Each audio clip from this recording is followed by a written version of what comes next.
tous, aujourd'hui je vais vous présenter comment dissimuler sur Genially. Alors j'ai décidé de couper cette vidéo en deux parties. Je vais d'abord présenter donc les options de la version freemium, donc si vous ne payez pas d'abonnement, et ensuite je vous présenterai donc les fonctions possibles de Genially lorsque l'on paye donc l'option Edu ou Master. Donc on va commencer donc par trouver une image de fond pour commencer donc ce tuto.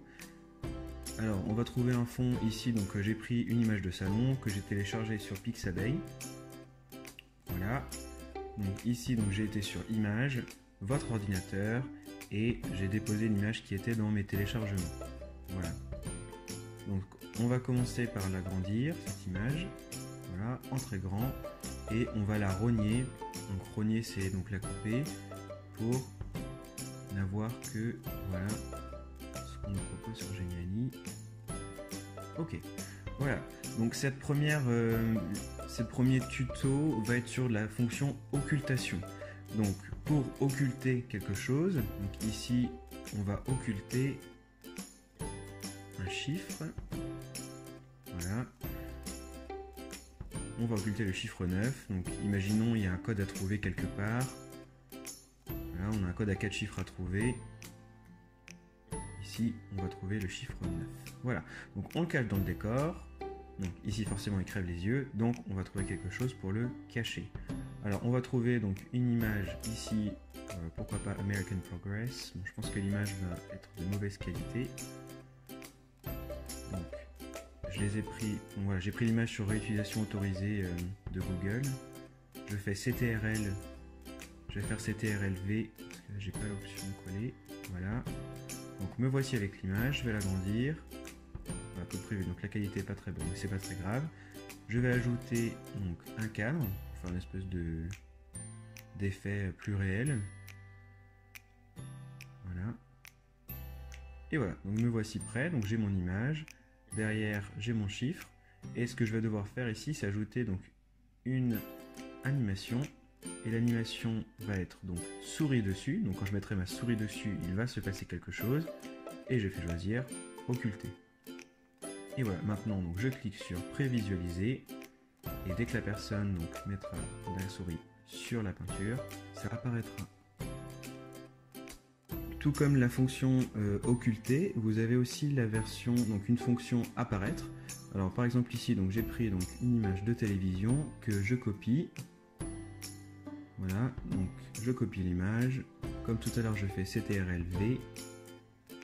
Et je vais rogner cette image aussi pour que la télé, pour qu'on ait un peu cette impression que la télé est accrochée au mur. Voilà, on va lui enlever son socle.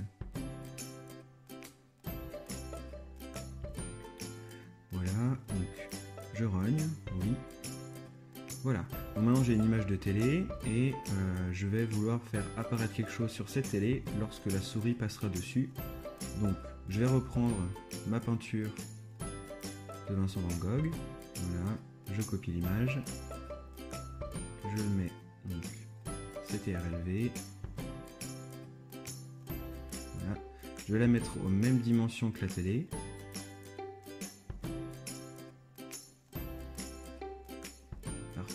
Et ensuite donc je vais rogner donc cette image pour qu'elle soit aux dimensions donc de l'écran. Voilà, parfait. Ensuite donc je vais lui ajouter donc une animation. Donc cette animation, comme tout à l'heure, vous avez vu, j'ai mis donc souris dessus, et ici on va mettre donc apparaître. Voilà, donc à partir de maintenant, donc l'utilisateur de ce Genially, dès lors qu'il mettra donc sa souris sur l'écran de la télé, la peinture apparaîtra. Donc c'est aussi simple que ça.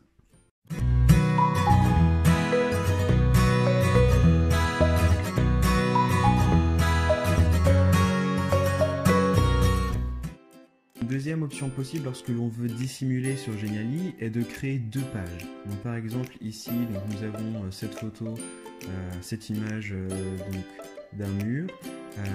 Et ce que l'on va faire, c'est d'abord donc créer deux pages pour dissimuler donc un coffre-fort. Alors déjà on va trouver donc notre coffre-fort sur Pixabay. Il serait bien d'en avoir un en 2D, que ça fasse comme s'il était dans le mur réellement. Voilà, donc clic droit, copier l'image. Ici on fait CTRL V.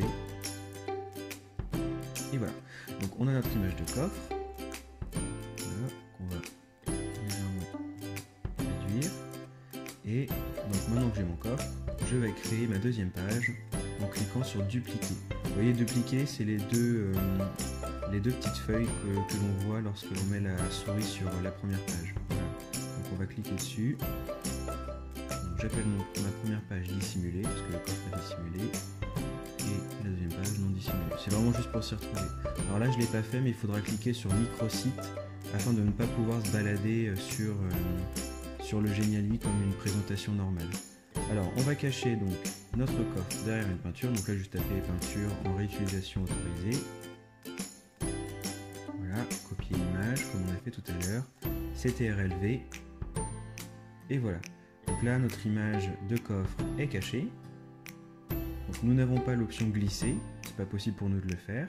Donc ce que l'on va faire, alors là oui d'accord, j'ai mis le coffre derrière, j'étais pas obligé. Ça c'est pour la fonction glisser, c'est pas très grave. Donc maintenant, à la peinture, on lui donne l'interactivité d'aller à la page 2. Et voilà, maintenant donc votre tableau est connecté à la page 2. Donc dès qu'on clique sur le tableau, hop, cela nous emmène au coffre. Alors vous avez vu, il y a une petite animation qu'on n'aime pas trop. Voilà, on clique sur transition de page, donc on veut aucune transition de page appliquée à toutes les pages. Et maintenant quand on clique dessus, le coffre apparaît.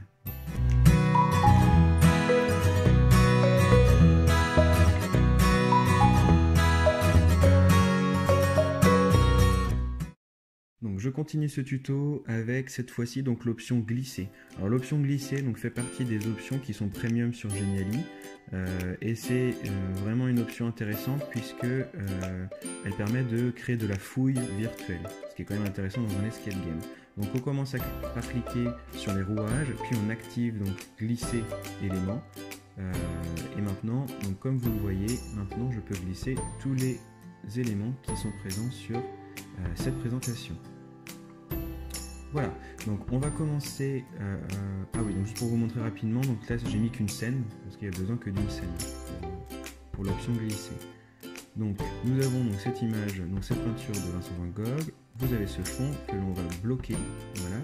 Donc maintenant vous avez cette fonction bloquer, et dès lors que l'on voudra donc bouger les éléments, tout ce qui est bloqué ne peut plus bouger. Voilà, donc c'est aussi simple que ça. Ici, on va bloquer notre coffre, parce qu'en fait, si vous ne bloquez pas votre coffre, vous ne pourrez pas avoir accès aux différentes fonctionnalités. Par exemple, si vous mettez un lien vers autre chose, ça va être compliqué de cliquer dessus si vous laissez l'opportunité à la personne de pouvoir le glisser. Surtout s'il le glisse à l'extérieur du cadre, là ça va vraiment être compliqué. Voilà, donc vous ajoutez les effets en même temps. Alors pourquoi on met les effets qui apparaissent au bout de 2 secondes? C'est parce que parfois, quand on visualise, il y a un temps de latence et on voit le coffre derrière. Donc là, normalement, si on fait ça, voilà, on n'a pas le temps de voir le coffre. On peut bouger la peinture et on ne peut pas bouger le coffre. Voilà.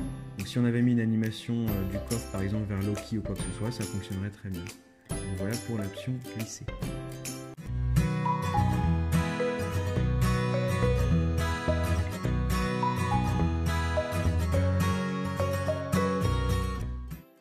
Donc à la dernière partie de ce tuto sur dissimuler dans Geniali.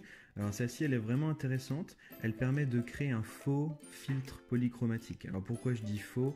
Parce que normalement vous savez les filtres polychromatiques c'est donc un filtre rouge par exemple comme une pochette transparente vous savez pour les élèves et vous pouvez donc découper des carrés, créer des lunettes spéciales. Voilà, donc ici nous on va faire la même chose, un peu le même système, donc on va dissimuler un mot. Voilà par exemple secret. Donc ici voilà il est vert, il est pétant, on le voit, on ne voit que ça. Donc ce qu'il va falloir que l'on fasse avec ce mot, c'est jouer avec les couleurs. Voilà, jouer avec la palette des couleurs, le curseur des couleurs, pour le faire disparaître dans le fond. Voilà, donc on le fait disparaître. Voilà, il faut juste trouver donc voilà, la bonne couleur, le bon contraste pour qu'il disparaisse réellement. Donc là on ne le voit plus. Voilà, donc c'est parfait. Donc quand on prévisualise, vous voyez, ah voilà, là on a vu, donc quand on prévisualise, on a bien vu qu'il y a un temps de latence et on a eu le temps de voir le mot secret. Donc il faudra le faire apparaître un petit peu après, on le fera tout à l'heure. Voilà, donc on a notre mot secret, on le fait apparaître au bout de 0,5 secondes, voilà. Et quand on prévisualise, on n'a plus cette latence. Voilà, donc c'est parfait, donc on ne le verra plus. Ensuite, donc ce que l'on va faire, nous allons créer un faux filtre. Alors pour cela, vous allez créer donc une forme, donc un carré par exemple, c'est parfait.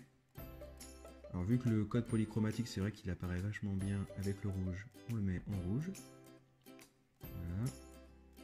Vous essayez là, vous trouvez la teinte de rouge qui vous plaît le plus. Et ensuite, on va jouer avec la transparence pour faire comme si le code apparaissait donc derrière un filtre transparent.